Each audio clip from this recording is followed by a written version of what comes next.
what do really devout Muslims look like? Well, they obey the dictates of the Quran and they follow the example of Muhammad. The question is, do they end up looking like those two brothers in Belgium who killed so many people in the airport? I'm Randall Terry. This is Voice of Resistance.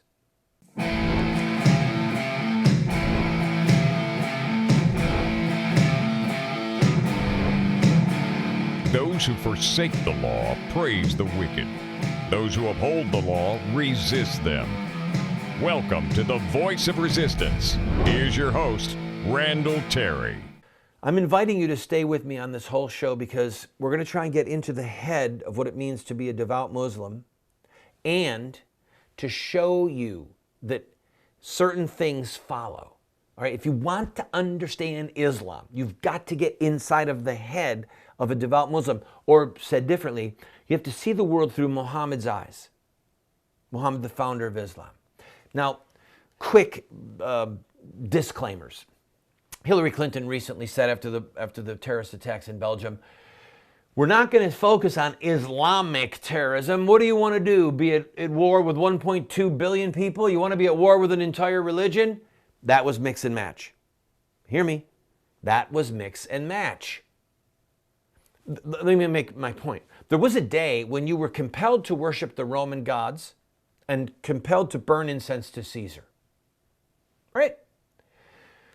Most of Rome did not believe that Caesar really was a god, but it was, all right, this is what I have to do. I live here. I don't want to die. I don't want to have my head cut off, be tortured, because we've seen what they did to Christians who refused to say Caesar was God, right?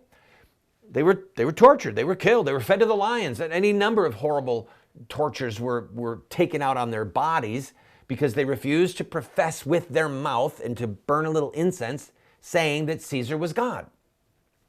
So when Hillary says, we're not going to be at war with 1.2 million Muslims, well, you know what, Hillary? Guess what? We won't be, because there's a lot of Muslims who really don't believe this stuff, okay?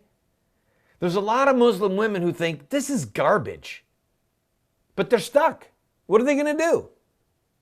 There's a lot of Muslim men that don't want to go and kill infidels, but there is no God but God, and Allah and Muhammad is his messenger. So they start to think, well, maybe it's about interpretation, and these Muslim terrorists are just misinterpreting the Quran, and they're not giving us a proper rendition of Islamic history. And if they are, I don't want to hear, I can't hear you. Muhammad was a man of peace. Muhammad didn't kill anyone. Muhammad didn't have sex slaves. Muhammad didn't order anyone to be assassinated. They won't listen. They actually literally do not even study their own material. So, don't fall for the bait and switch. Islam is a school of thought. It's a religion. It's a political blueprint for what the world should look like. It's a judicial blueprint in Sharia law. This is how you punish people. These are the crimes that they commit that are punishable. The public preaching of the gospel is punishable under Islamic law. You're not even allowed to put a crucifix on top of a church under Sharia law. It's a crime, okay? And this material that I'm talking about, it's all in Islamic books, but most Muslims don't go to mass. Most Muslims don't go to the mosque every Friday. Most Muslims don't stop and pray 5 times a day in the way that Muhammad said to. A lot of Muslims in America, they'll drink beer. That's a sin. They'll eat pork. That's a sin. So there are Muslims who say there's no God but God and Allah, and there's no God but Allah and Muhammad is his prophet. They'll say that, but then they don't follow the example of Muhammad. They don't even know the example of Muhammad. And so when you try to tell them that Muhammad had sex slaves, they get really offended, because then you're going against their culture, their parents, their grandparents. So it's a knee-jerk reaction. But friend, the facts are stubborn things. And reading the history and the theology and the most sacred books of Islam shows that Muhammad, if he was the prophet of God, must be obeyed. Now let's just play that game. What if Muhammad was right? Muhammad said that Jesus was a prophet, John the Baptist, David, Moses, Abraham. But he said, I, Muhammad, I'm the last prophet. None will be after me. And I'm going to correct all the things that the Jews and the Christians corrupted. And I'm going to give the book, the Quran. And the Quran quotes portions of the Old Testament, quotes portions of the New Testament, affirms portions of the Old Testament, affirms portions of the New Testament, in the Gospels especially. So what if Muhammad was the last prophet? Just suspend reality for a minute. What if what he said was true? That the early Christians and the Jews and the monks and the scribes did corrupt the message of Jesus? What if he was right, that Moses and David and Abraham were prophets, but that the Jewish scribes and the Jewish priests corrupted the Old Testament? What if God sent him? Muhammad. What if God sent Muhammad to correct what they screwed up and to say, Allah is one, he has no son, he doth not beget, neither is he begotten. All right? That's a denial of the Trinity.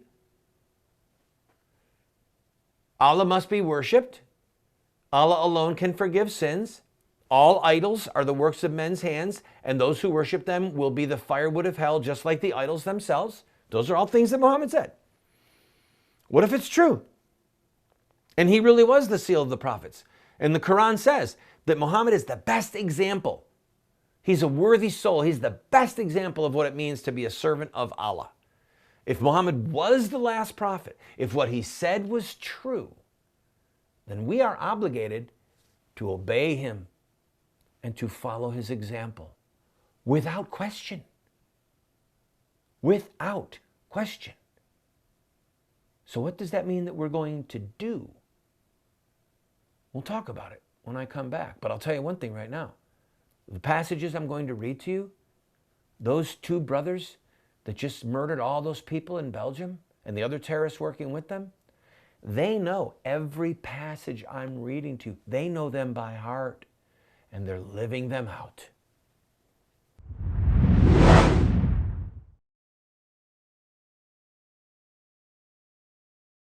If you own a business and would like to advertise on our program, please contact us. We are currently seen on over 130 television stations from coast to coast. We air at 8 p.m. Eastern, and then all times are local. We have a lot of reach, friend, and this is an opportunity at a great price for you to get your product or your service in front of hundreds of thousands, maybe even millions of people. Also, if there's something that's important to you and you'd like to have a month where you just say thank you to this ministry or promote a certain ministry or a certain cause, contact us. Our rates are incredibly affordable. You'd be surprised. And you, again, can reach into hundreds of thousands, perhaps millions of homes. We're currently seen possibly in over 30 million homes. So give us a call, give us an email, and we'll put a commercial up for you.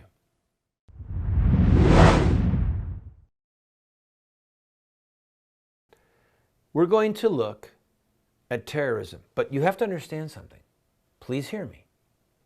A devout Muslim does not believe that it's terrorism as we understand it in the West. They think that they're serving God. They actually believe they are serving Allah. And they can point to a massive body of Quranic verses from the Quran, Quranic literature, and hadith, the words and deeds, the record of the words and deeds of Muhammad, to say, look, this is Islam. And they're right. ISIS in their magazine recently said, there's this phrase going around that Islam is a religion of peace. ISIS saying, nothing could be further from the truth. Islam is the religion of the sword. And then they go on to quote the Quran and the hadith showing that without the sword, Islam would have died with Muhammad. That's Islam's history. Islam did not spread by preaching, friend. It spread by the sword. And I'm going to show you from Muhammad's words. So when these terrorists say we're killing so that A, none but Allah are worshipped, B, we want to establish the caliphate, have one successor, one leader, and one nation, All they're doing is obeying Muhammad. They're just reading the texts, okay? And this is important because there are people in government, in the media, in the military who don't understand the end game. There's an end game, what we're after. If Muhammad is the prophet of God, then what we're after is the total subjection of the earth, the total obedience of the earth, of all the world, to Muhammad and his dictates. What could be simpler? I mean, if Muhammad is the prophet of God, who are we to disobey him? Who are we to argue with him? If he said, go and kill the infidels, God wants to strike terror in their hearts so that they'll obey, who are we to argue? Ours is not to question why. Ours is but to obey and to do and maybe die. And Muhammad made promises to those who die. He said that God would give them 70 virgins. He said they would have a place in paradise where there's constant cool running water. Is it true? I mean, there are Muslim mothers who have parties and rejoice when their sons die in committing acts of jihad, when they die as martyrs, because Muhammad promised that they would be bridegrooms in paradise. And so these mothers are rejoicing that their sons are bridegrooms in paradise. So if Muhammad is the prophet of God, then we better get about the work of Muhammad, the work of calling the world to Allah. How did Muhammad call the world to Allah? Well, when he was in Mecca, he preached. And after 10 years of preaching, he only had about 200 converts. And a lot of people didn't like him. And most of his converts were illiterate. They were poor. They were not educated. Easily swayed, all right? I mean, this is not like today. We're talking about people who lived in sand and squalor and just were just holding on to life by their next meal, okay? And Muhammad comes along and says, I'm the prophet of God. Worship none but God. These idols are fake. Allah will forgive us. We'll go to heaven. I say, okay. He gets 200 converts. No killing, no call to killing in Mecca, none. Then he leaves and goes to Medina. He flees Mecca in fear of his life, goes to Medina and says to his followers over the course of about a year and a half, said, we're going to fight. And we're going to convert with the sword. Listen to Muhammad's words. Fight those who believe not in Allah, nor the last day, nor hold that forbidden which hath been forbidden by Allah and his messenger, nor acknowledge the religion of truth, that's Islam, even if they are the people of the book, the Bible, the Old and New Testament. Fight them until they pay the tax with willing submission and feel themselves subdued. Let me read another passage. I know I'm running over in time, but I want to get this out. This is Muhammad. Muhammad was about to send his generals out, right? His generals are making converts. When he sent out people to preach, they didn't make converts. Who would convert? Really and truly. Who would convert to a lot of the aspects of Islam? But if it's true, and it's just our sinful nature, we're rebelling against God, and God says, you know, you won't listen to me, so I'm going to give you a little inspiration. It's a sword, so that you'll obey. You'll profess belief and you'll obey. And if you don't believe, you're going to pay the price. In time, you pay the price of the sword, punishment, death. In eternity, you pay with eternal hellfire. That's the message of Islam. Listen to what Muhammad said. He told his generals before they went out, fight in the name of Allah and in the way of Allah. Fight against those who disbelieve in Allah. Make a holy war. When you meet your enemies, invite them to 3 courses of action. 1, invite them to accept Islam. If they respond to you, accept it from them and desist from fighting against them. 2, if they refuse to accept Islam, demand from them the non-Muslim tax, the jizya. If they agree to pay, accept it from them and hold off your hands. 3, if they refuse to pay the tax, seek Allah's help and fight them. convert them with the sword, subject the Jews and the Christians. Other infidels were killed. By the way, if you were an infidel worshiping idols, wooden idols, you didn't get to pay the tax. You were killed. The Islamic law says for the Arab, there's only one religion. They have to be a Muslim. If not, they're killed. So Muhammad's saying to his generals, go convert them. Here's the sword. Go strike terror in their hearts. And if they say, okay, we don't want to die, we don't want to fight, we don't want our wives to become sex slaves, we don't want our children to become slaves and be killed. What do we say again? There is no God but Allah, and Muhammad is his messenger. All right, now what do we got to do? Just obey these certain laws about what to eat and not eat. And okay, yes, we're Muslims. Pay this small tax. Okay, right. Get rid of our idols. Okay, yes, we'll do that. Just don't kill us, please. So within literally 100 years of Muhammad's death, Muslim armies swept through the Middle East, made it all the way through Spain up into France. Okay? Converting as they went. And they broke the back of many religions in the Middle East and broke the back of Christianity in a lot of the world too. But if Muhammad is the prophet of God, if he really is God's messenger, then they were doing the right thing. And who are we to resist it and to denounce it? Our job is to get with the program, to say the words, there is no God but Allah. Muhammad is his messenger. And then say, what do you want me to do? Jihad? I'm in.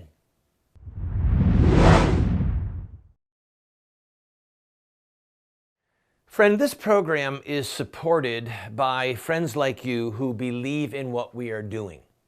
We run a very tight ship. Thankfully, we are on over 130 stations across the country, having tremendous impact. We get emails every day. We get letters in the mail, not every day, but almost every day. We hear from people who love what we're doing. What people don't understand is that it's sort of expensive to produce a television show like this. It doesn't require earth-shattering funds, but it does require financial help.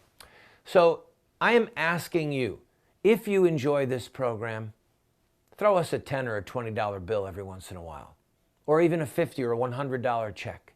You see the address there on the screen. Your gifts are not tax deductible, by the way, because we want to be able to say what we want to say regarding politics without the IRS telling us no. So if you like the program, I ask for your support.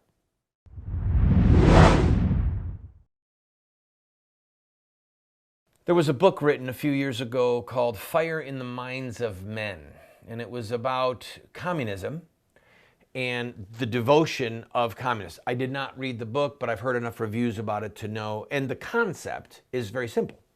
If Karl Marx was accurate, that the history of the human race is basically the history of economics and the haves and the have-nots and class warfare, and wresting the power of capital away from an elite who are oppressing the poor. If all of that is true, well then, let's try and establish a Marxist, communist utopia. Now, the communist was a threat. Right? Communism is still alive and well. Don't kid yourself. Over 1 billion people live under the heel of communism in communist China, not to mention North Korea. So if what Karl Marx was saying was true, then hey, let's all get about the business of creating this Marxist utopia. But if it's not true, we resist it. So the communist, the individual who believed in communism, he wanted to spread communist propaganda, which has an element of, this is pretty good, to the poor especially. And many of them were willing to fight to establish communism. And fight they did. Right? Well, the one thing about the communist fighting is, guess what? He didn't want to die because he didn't believe in God. He didn't believe in heaven or hell. He just would have gone away. He wouldn't get to enjoy the fruits of his communist labor. Well, he still had fire in his mind. He still had a vision. But it didn't include the next life. The Muslim, however, he believes in heaven. He believes in hell. And he believes because Muhammad told him. Over and over, Muhammad told him that if he died in battle, facing the enemy, not turning his back to them, but facing the enemy, that when he stood before Allah, his blood, the wounds of his demise, would open and the blood would begin to flow, but it would smell like musk, an aphrodisiac, a scent that would sexually excite who? The virgins he was about to get. Muhammad promised him 70 virgins. Muhammad promised him that he could intercede for members of his family from his position in heaven, and they would get to heaven. So the communist says, I don't want to die because I want to be down here and enjoy the fruits of my communism. The Muslim says, I would rather live and enjoy life here for a while, but if I die, I'm not really dead. I get to be married to 70 virgins and have unlimited sexual activity. My blood will smell like musk. It will excite these virgins. And from my place in paradise, I'll be able to ask Allah to let in a good number of my family members, and they'll even get to come to paradise because of my one act of devotion to Allah, where I go and I face my enemy and I kill and I am killed. Do you see how dangerous that is? How unstoppable that is? And if it's true, if what Muhammad said is true, if these words of Muhammad are true, then the Muslim terrorists aren't terrorists at all. They're evangelists, and they're servants of God Almighty. I want to invite you to go to our website. Almost every book that I have ever written is available as a PDF online for free. We have a ton of products, training materials, tools that are available for you for free. All we ask for is that you give us your email address. That's it, so that we can stay in touch with you, and yes, from time to time, ask you to support this work. So I'm inviting you, go to the website. Now, for those of you who say, well, I don't want a PDF, I want a real book. You can get one of my books. All you have to do is pay for shipping and handling, and then give whatever gift you want. And if you can't afford anything, we'll send you the book for free. Just pay shipping and handling. Why are we doing all this? Because we want to change the direction of the country, and we need to raise up a fresh generation of warriors to do that. That's why we have this tool. I invite you, go to the website, see for yourself.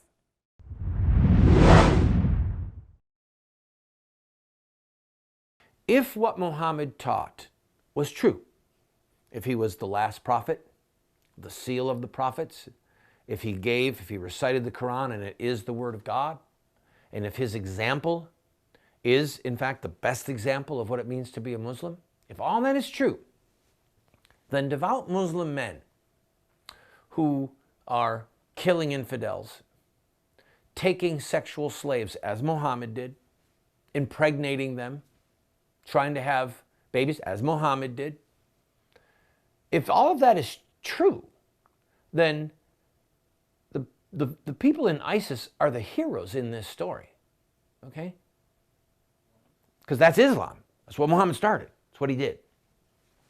But if it's not true, if Muhammad was not the last prophet, but was in fact a false prophet, a deceiver, a maniac, a bloodthirsty war general, whatever it was, if his words are not true, then Islam is the greatest blight, the greatest curse on the face of the earth that probably has ever existed. Far worse than the pagan Greek gods and the pagan Roman gods, because the punishments and the oppression that were involved in those gods and the societal structures that they created were nowhere near as vile and oppressive and demonic as Islam is. So the end game here, people, is either Muhammad was right and true and Islam must dominate the earth, or it needs to be wiped off the face of the earth like the Greek gods were and the Roman gods were, so that humanity can be free of this violent religion. And then the Muslims who suffer under this oppressive system, they will be free, just like the citizens of ancient Rome were free when these foolish false gods were swept away by the truth.